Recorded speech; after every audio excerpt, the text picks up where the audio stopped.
Hello, dear viewers. Thank you for joining me. Today I'd like to do a medium reading on Martin Luther King Jr. Now, I feel a little funny about this because he's such a great man. But I thought, I'll just put it out there, and if the man wants to talk to me, he will, and if he does not, he won't, okay? That's what I thought I would do here.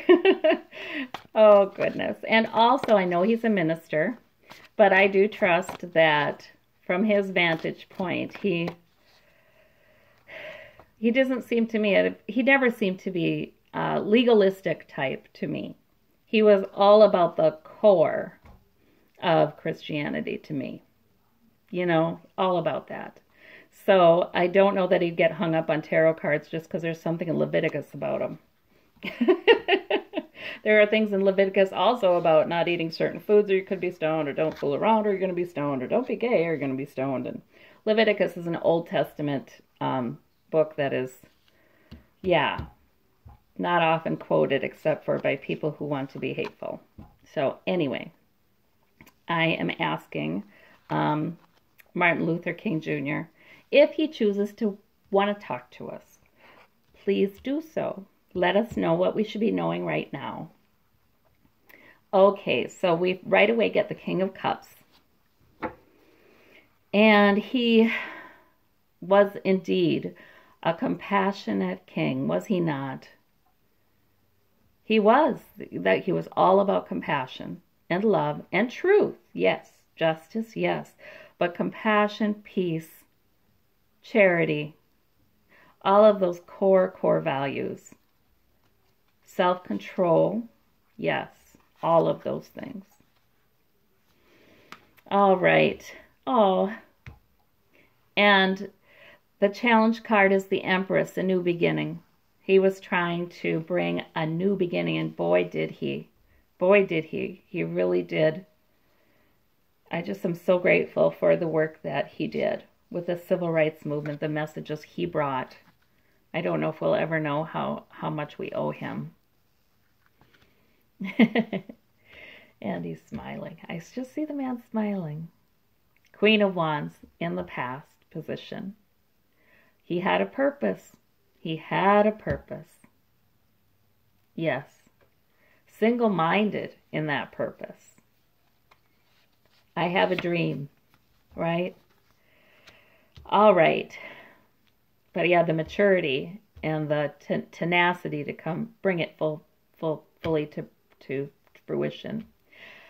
Underneath, he worked very hard, and he was often overburdened, but he worked very hard. He sort of was tireless, wasn't he?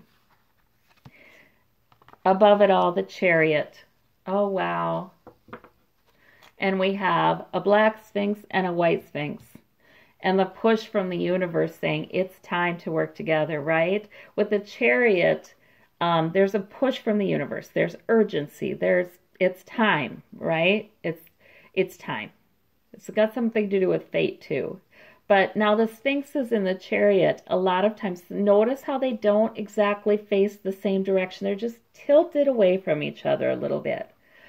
So that's why it's often said of the Chariot that it indicates it's hard to say which way it's going to go, right? It might feel a little out of control. It might feel it's not an easy forward movement.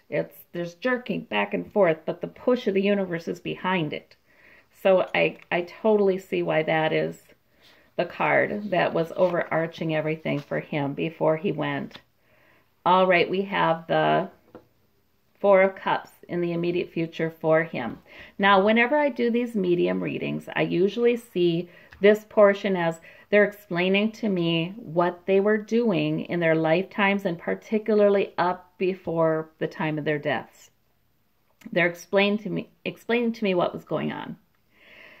And this is about as apt of an explanation as I could hope for. So, thank you, Dr. King. This Four of Cups, right? He was being offered oh my gosh. Okay. Has anybody ever heard his mountaintop speech? The part of that speech that says, I've been to the mountaintop. and I've seen the promised land. And I really may not be the one to take you all into the promised land, but I see it. And no man, there's nothing any man can do to me.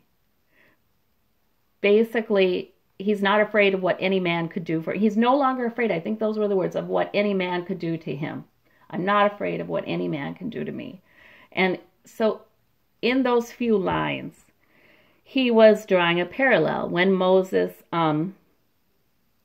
knew or was told that he was not going to be the one to take his people into the promised land. And that certainly was true. You know, the Jewish people, the Jews went into Canaan without Moses. Moses was already gone by then. All right.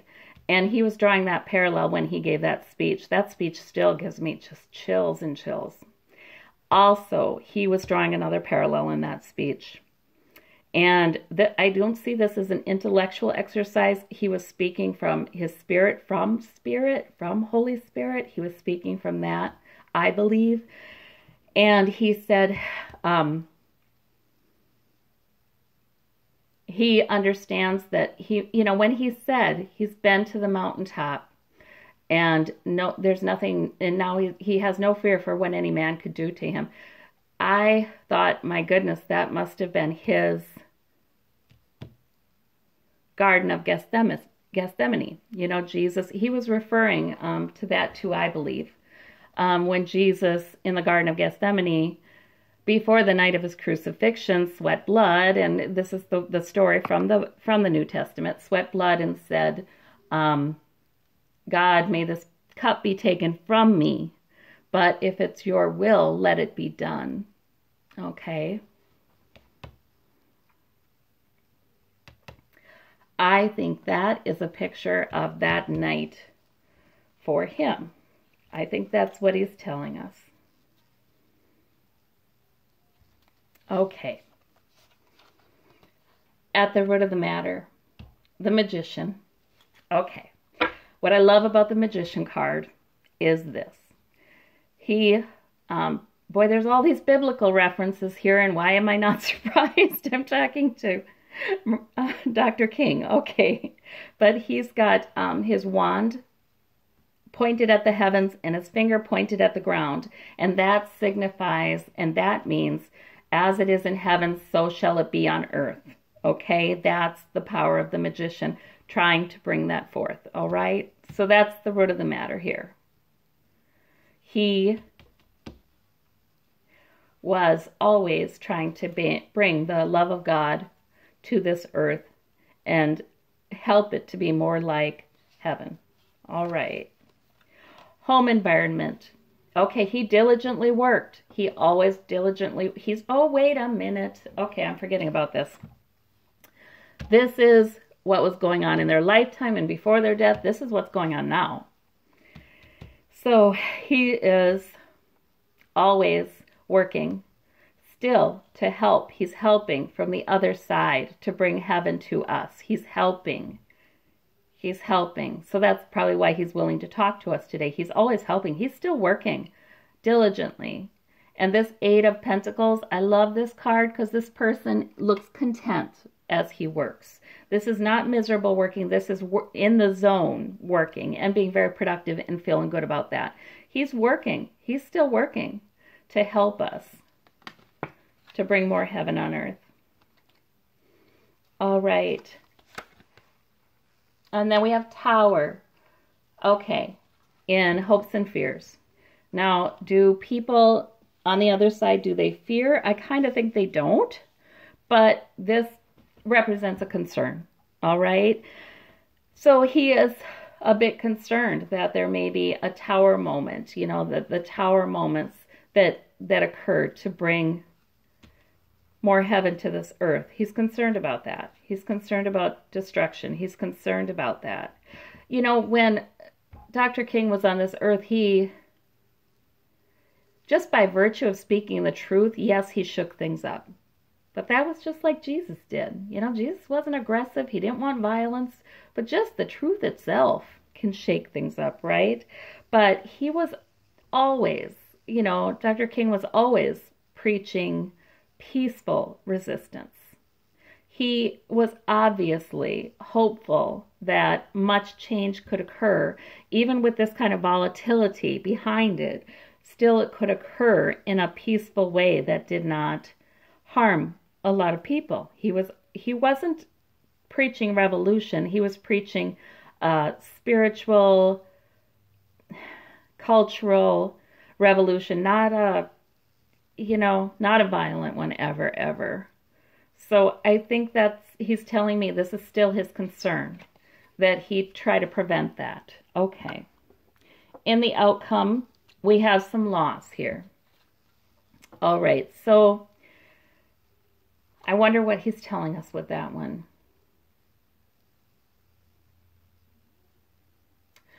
I feel like he's saying we have to be honest with ourselves about what's been lost.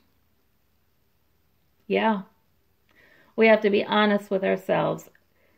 We haven't had this steady progression in the right direction, okay? Even though things are better, we've got to be honest with ourselves about the ways in which things are worse, too. We've had losses. We haven't had the kinds of gains since the time he's been gone that he would have liked to see.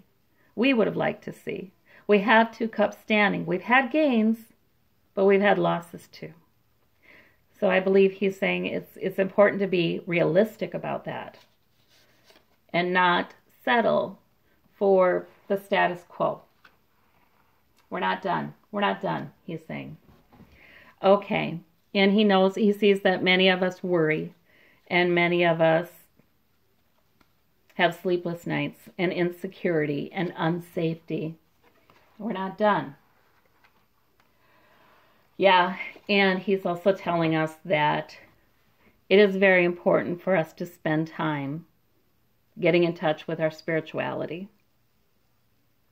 It's important for us to spend time alone. And I think he would say prayer, but I feel like he's telling me too, that, where he is, he sees the wide spectrum, the endless spectrum, I guess, of God's love and how to connect with God's love and guidance. And so he's saying spend time alone with that force, with God. That's what he's saying. Okay. All right. Well, thank you, Dr. King. This is amazing. And, I still, I believe it's you talking to me, but I feel like humbled, if that is indeed the case. That's, I guess, what I want to say. Okay. And he had a sense of humor, didn't he? I just see him laughing, kind of like chuckling a tiny bit when I say that. Like, oh, all of us souls are equal, don't you know? But chuckling a little bit. All right, so we have the 8 of Pentacles here. Yeah, clarifying the new beginning. Oh, he worked hard for that new possibility of equality. Boy, did he work hard, and he loved doing it. And he made headway, and he still does it. He still does. All right, let me look at this King of Cups. Actually, I was just about to place this on the Chariot, and then I remembered I hadn't placed on the King of Cups yet. So, yeah, I think it really goes with the Chariot, you guys, because that's the card I was thinking when I drew it. The Tower. Yeah, so he's concerned about the Tower, and there was Tower moments in his time too, a lot of them, and people got hurt, and he did not like that. He did not like that at all. I feel like he's kind of saying there are Tower moments now too. There will be Tower moments now too. I feel like he's kind of saying that to us. Yeah. And I feel like for him, he's saying it's also not only about race and ethnicity. It is about that, but it's about equality for all in a very general sense too. Martin Luther King Jr., he also was in favor of labor unions and spoke shortly before his death at at the Sanitation Laborers Union rally.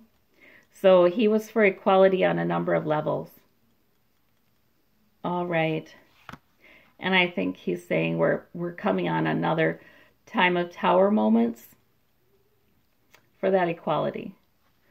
All right, let me see. This one is for the, yeah, he had a purpose. It was a God-given purpose, and he took it. And he was mature about it, and he did it, and he did what he was supposed to do. All right, he agreed. He's telling me God offered him this purpose to lead this movement, and he took it. And he took it knowing full well what the risks were, but he felt that he could do it, and it was his job. It was his purpose. So he's sort of telling me that if it's any comfort, he knew, and he took that purpose anyway. He was fully consenting to that sacrifice. All right.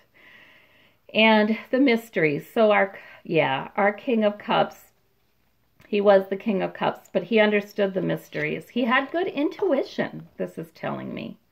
He really did. Yes, he was a Christian minister, but he's telling me too that he very much believed in intuition and spirit, and yes, that's how he operated.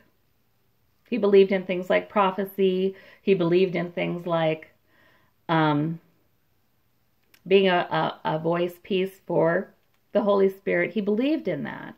And he had that connection. That's what he's telling me there. 6 of Wands, clarifying the hard work. He does not regret any of that hard work because he had victories. He had victories, and he celebrated them. And he's still very glad for those victories. And we are too. All right. And with the 4 of Cups, the 2 of Wands. All right. Okay, that's telling me, and remember the meaning of that 4 of Cups for this man is quite profound.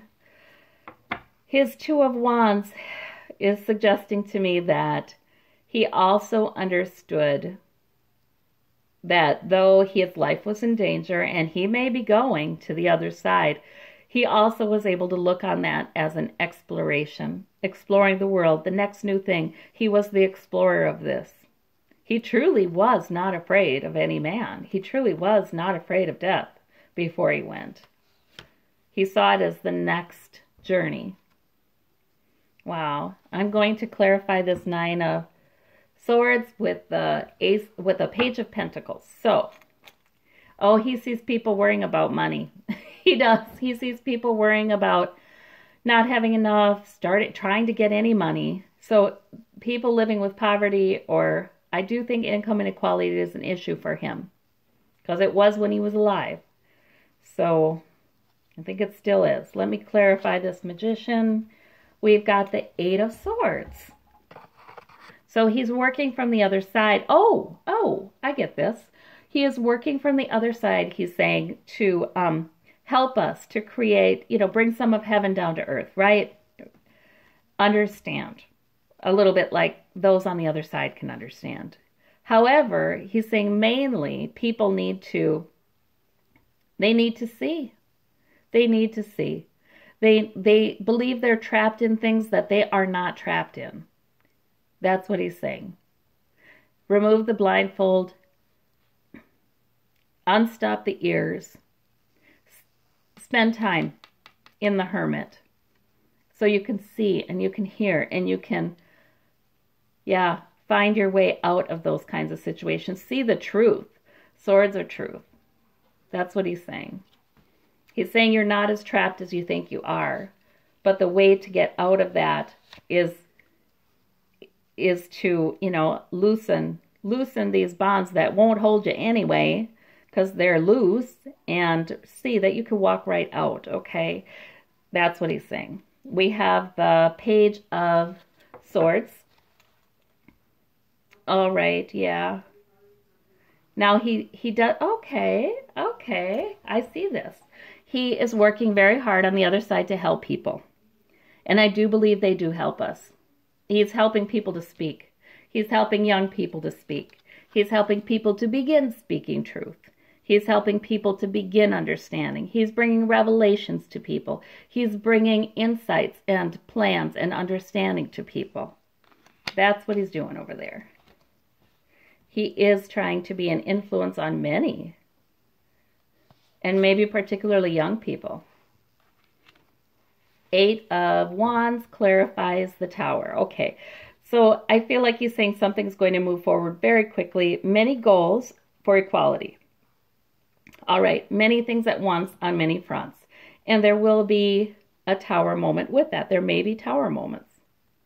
But, you know, he tells me, yes, he would love to see changes without those kinds of moments. However, I feel like he's also telling me from his vantage point now, he's less worried about it because he knows that the human soul cannot be harmed.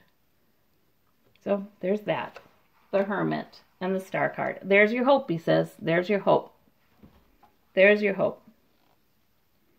Get alone. Get alone with whatever God you pray to. Whatever force of good you try to resonate with. Whatever peace you try to enter as you meditate. Whatever you do, do it. That's what he's saying, because that's where the hope is. Okay. All right. 9 of Swords. Yeah. Okay. So he's saying also, we cannot forget. We cannot forget the losses that have happened. We've had some gains since his passing, but we have had losses, and we cannot discount those. We've got to be honest about them. We have to face them. And same thing, we have to, remember that some people are battle weary, that some people have been through a lot, that some people are barely standing anymore and are wounded because life has been very hard on them because of inequalities. So he's telling us to remember that, remember where we are, remember our losses, remember these people, be honest about it, but also have hope and connect with whatever divine we connect with. And I don't feel like as I say that, I feel like that's him. He would say that. He would say it that way. Yeah. All right. So I thank Martin Luther King. I thank Dr. King. And I just pray that we all can be moved by the Spirit. Thank you. Bye-bye.